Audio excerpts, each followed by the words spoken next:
Welcome back, everyone. I'm happy to be joined by Cloud9's High and Meteos at the desk. Guys, you guys, a very convincing win there. Was that business as usual, or did it go as planned?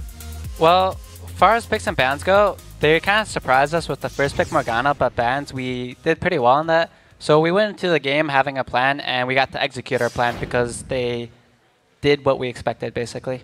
What was that plan?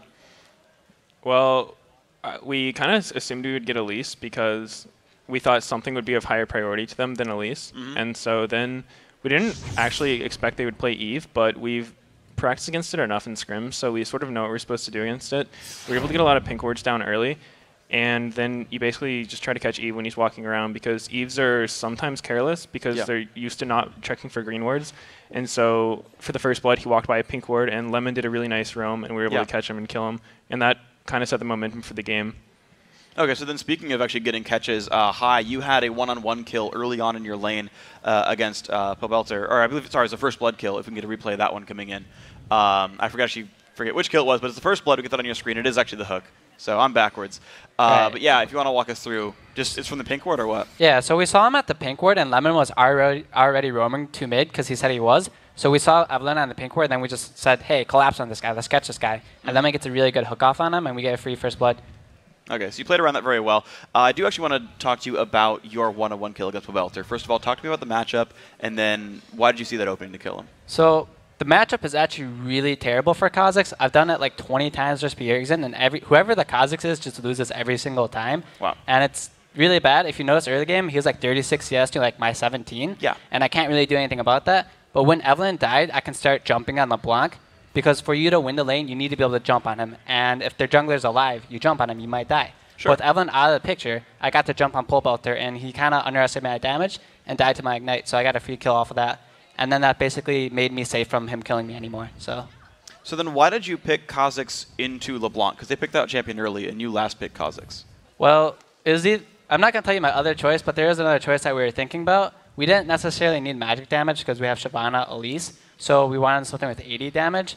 So I just opted to go with Kha'Zix because he scales better. Okay. And if I just survive the lane phase, I should outscale LeBlanc and win. Okay. So.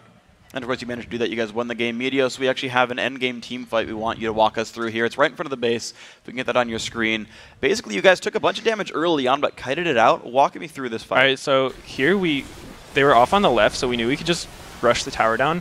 And then we knew they were going to try to fight us right as soon as the tower went down, so we just quickly killed the tower and then just turned on them. Trundle initiated like really aggressively, so we just focused him and killed him. And if you get one kill in a teamfight with Kha'Zix, you can usually winch through the resets and the raw burst. So their tank's out of the picture, and we have a super fed Kha'Zix, and we were basically just able to clean up. And Sneak got a nice ult kill at the end. Yeah, so you guys got a bunch of kills there. And I actually want to press you on a champion you guys have gone to a lot as well, with Shyvana for balls. It seems like your sort of go-to top laner at this point. Why is this so effective for you guys? Well, in that game, Renekton was banned.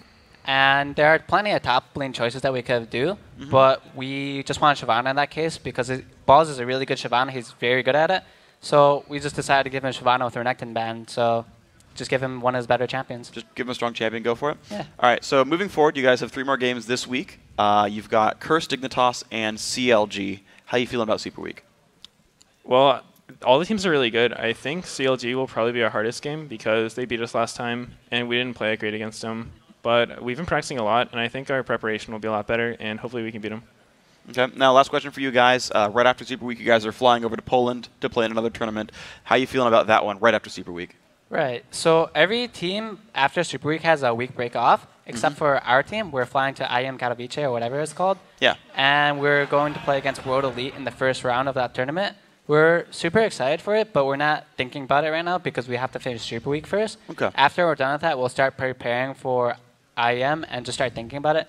But for now, I'm excited to travel, but I haven't thought about it too much since Super Week is more important for the moment. Great. Well, of course, you guys have started off well in Super Week, and congratulations on your win. We'll see you guys, of course, the rest of the